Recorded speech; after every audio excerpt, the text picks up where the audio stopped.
তুমি বসো দিঠি, প্লিজ আপনার বসো। স্যার, ওনারা আমাকে অ্যালাউ না করলেও আমি বাইরে ওয়েট করতাম, কিন্তু আপনার সঙ্গে কথা বলেই আমি যেতাম, কারণ আমার আপনাকে বাকি কথাগুলো জানানো খুব জরুরি। হ্যাঁ বলো, কি হয়েছে? ওদের বাড়ি থেকে বেরোনোর পর ঐতিহ্যের সঙ্গে আমার দেখা হয়। আমার মতন ছেলেরা কি আর কথা রাখতে পারে দিঠি? কেন যাচ্ছ কলকাতায়? কলকাতায় তোমার ঠিকানা কি? আজ থেকে আমি আমার সমস্ত ঠিকানা আকাশে উড়িয়ে দিয়েছি দিঠি, নদীতে ভাসিয়ে দিয়েছি। আজ থেকে আমার আর কোনো ঠিকানা নেই, আমি ঠিকানাবিহীন। আমি তোমায় শুধু এটুকুই বলবো যে তোমাদের বাড়িতে তোমাদের অনেক শত্রু আছে। তারপর ঐতিহ্য ট্রেন থেকে নামে আর একটা গাড়ি ধরে যেতে থাকে, তো আমিও একটা গাড়ি ধরে ওর পিছন পিছন যাই, ওকে ফলো করি আর কি।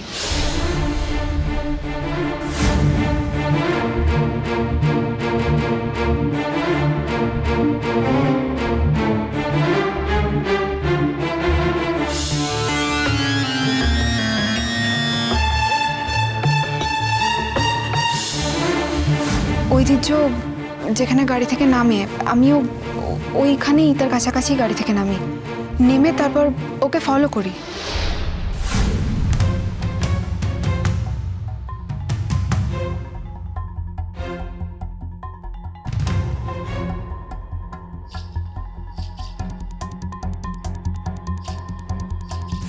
আর তারপর আমি ঠিক ওই জায়গাটায় পৌঁছে ওদের কথাগুলো শুনতে পাই। চলো, তুই তো আমাকে একটা কথা বল, যাকে ভালোবাসিস বা ভালোবাসিস হোয়াট এভার, মানে যার জন্যে তুই নিজের জীবনটাকে বরবাদ করলি, যার মাকে তার কাছে ফিরিয়ে দিলি, মানে জাস্ট এই চ্যাপ্টারটা ভুলতে তোর কতদিন লাগবে? ভুলে গেছি বিবেকদা, বিশ্বাস করুন, আমি যে মেয়েটাকে ভালোবেসেছিলাম সে নিজের মায়ের খুনের জন্য আমাকেই সন্দেহ করছে। আর এই কথাটা শোনার পর আজ থেকে সারা জীবন আমি আপনার। আজকের পর থেকে আমাকে আপনি যেভাবে খুশি ব্যবহার করতে পারেন। আপনিও আমায় কোনোদিনও মনে করাবেন না যে আমার একটা পূর্বজন্ম ছিল। বলছো কি? হ্যাঁ স্যার, প্রত্যেকটা কথা অক্ষরে অক্ষরে বর্ণে বর্ণে সত্যি। ঐতিহ্য আমার মাকে বাঁচানোর জন্যই ওই বিবেক বলে লোকটির দলে জয়েন করেছে। এই ঘটনার সঙ্গে ঐতিহ্যের কোনো রকম যোগ নেই, শুধুমাত্র আমি ওকে ভুল বুঝেছিলাম বলেই ও অভিমান করে আর একটা কথাও বলেনি, একটা শব্দও বেশি খরচ করেনি। আপনারা যদি সত্যি সত্যি ওর উপর রাগ করে ওর থেকে মুখ ফিরিয়ে নিতেন তাহলে কত বড় একটা সত্যি আমাদের অজানা থেকে যেত। ছেলেটাকে বাঁচাতে পারবেন তো স্যার? 100 বার, আমি 100 বার বাঁচাবার চেষ্টা করব। না না না, এ তো একটা উল্টো কেস ওর উপর চাপিয়ে দেওয়া হয়েছে। ঠিক আছে, আমরাও আমাদের মতন করে তদন্ত করব, পুলিশের সঙ্গেও কথা বলবো। হ্যাঁ, চিঠির কথা পুলিশ শোনেনি, কিন্তু আমরা কথা বলতে গেলে আমাদের কথা অগ্রাহ্য করবে না। তারপর কোর্ট তো খোলা রইলই, আমরা আমাদের মতো তদন্ত করে যাব। আমিও ঠিক সময় মতো আমার মতো করে কোর্টে সবকিছু প্রডিউস করব, কিচ্ছু চিন্তা করবেন না। আর আমি আজকেই দেখছি ছোটুর জামিন করানো যায় কিনা। স্যার, এই জামিনটা ভীষণ দরকার স্যার, ভীষণ দরকার।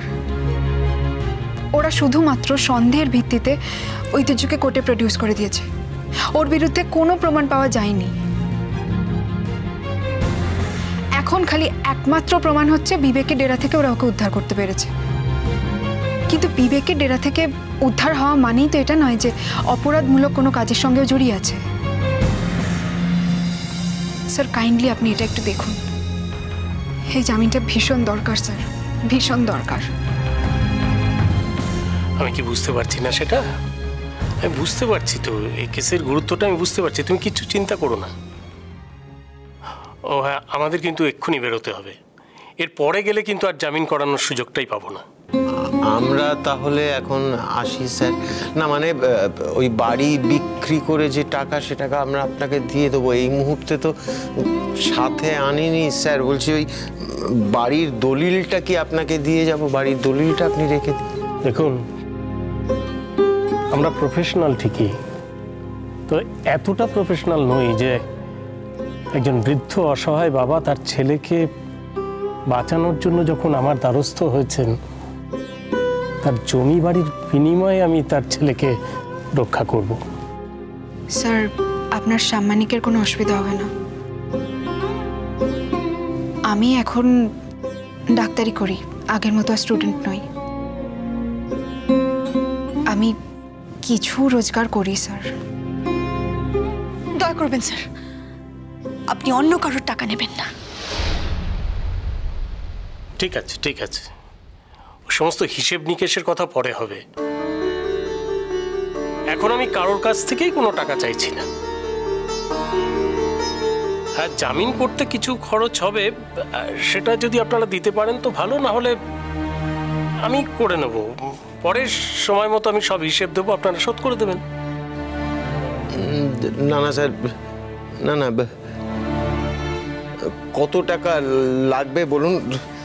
আমি আমি আপাতত 5,000 টাকা আছে, নিন।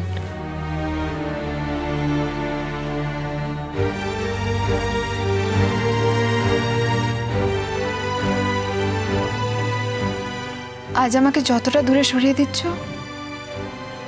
একদিন আমাকে ততটাই কাছে ডাকবে তোমরা। আমি জানি কাকু, আর আমি সেই দিনটার অপেক্ষা করব।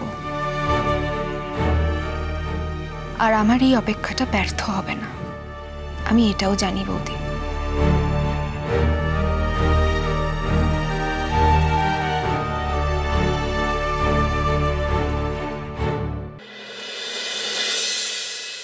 অঙ্কিতা, বলছি যে আর বোধহয় সময় নষ্ট করে লাভ নেই, জানো তো। আমার কারণে এমনিতেও অনেকগুলো দিন নষ্ট হয়ে গেছে। ডিঙ্কার বিয়ের যা যা কাজ আর বাকি আছে সেটা তোমরা এখন শুরু করে দাও, শেষ করে ফেলো সব কিছু। বৌদি, এখন আমার মনে হচ্ছে আমাদের কিন্তু বিপদটা কাটেনি। দিঠির কথা বলছো তো উপলদা? ওর কথা না আমি আর ভাবছি না, ওকে আমি খরচার খাতায় ধরে নিয়েছি, ও যা খুশি তাই করুক। কিন্তু ওর জন্য তো আমার ছেলের জীবনটা নষ্ট হতে পারে না। না মা, দিঠি আফটার অল আমার বোন। ও যদি ভালো না থাকে আমার পক্ষে ভালো থাকা সম্ভব নয়। তখন আমার পক্ষে এই মুহূর্তে আনন্দ অনুষ্ঠান করা, হই হই করা সম্ভব নয়। আমি তো বুঝতে পারছি, চোখের সামনে দেখতে পারছি আমার বোন হাতের বাইরে বেরিয়ে গেছে। দেখো, আই হোপ, আশা করছি যে পুলিশ কোনোভাবে এই কেসটা তোকে চার্জ করবে না। কিন্তু যদি ওকে পুলিশ অ্যারেস্ট করে মা, আমার পক্ষে এই মুহূর্তে বিয়ে করা সম্ভব না। প্লিজ ডিঙ্কা, এই সমস্ত কথা একদম বলবি না। ও যা খুশি করুক, ওর জন্য তুই তোর জীবনটা নষ্ট করবি কেন? একদম না। তাছাড়া এই দিনটা জীবনে বারবার আসবে না। আর তুই তুই একা নিজের কথা ভাবছিস কেন? খালি অর্ণাও কিন্তু এর মধ্যে জড়িয়েছে, সেটা একবার ভাব। আন্টি দেখো, অর্ণার যতই ব্যাপার থাকুক না কেন, অর্ণা তো স্বার্থপর নয়। আমি ওকে যতটুকু চিনেছি, ও যথেষ্ট ভালো মেয়ে। ও স্বার্থপরের মতো নিজের বিয়েতে একা একা আনন্দ করবে, এটা হতে পারে না আন্টি। আমার না খুব খারাপ লাগছে। মানে আমি অনেকদিন ধরে প্ল্যান করেছি তো যে কিভাবে সাজবো, ডিঙ্কার বিয়েতে কত মজা করব, বিয়েতে কি পরবো, বউ ভাতে কি পরবো, আইবুড়ো ভাতে কি করব। আমার একদম ভালো লাগছে না।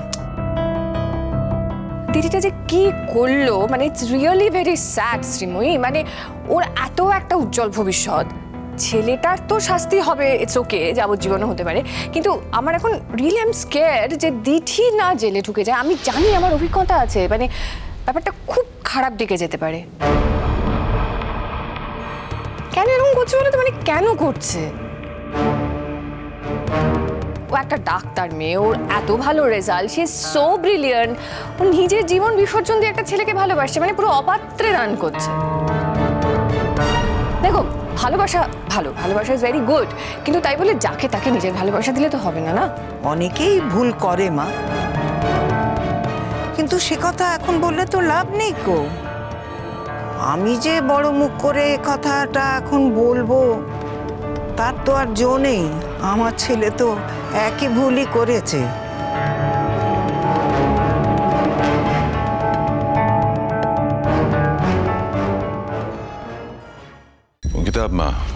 তোমার নামে একটা চিঠি এসছে, মোস্ট প্রবাবলি জাম্বো পাঠিয়েছে, অত ইম্পর্টেন্ট কিছু।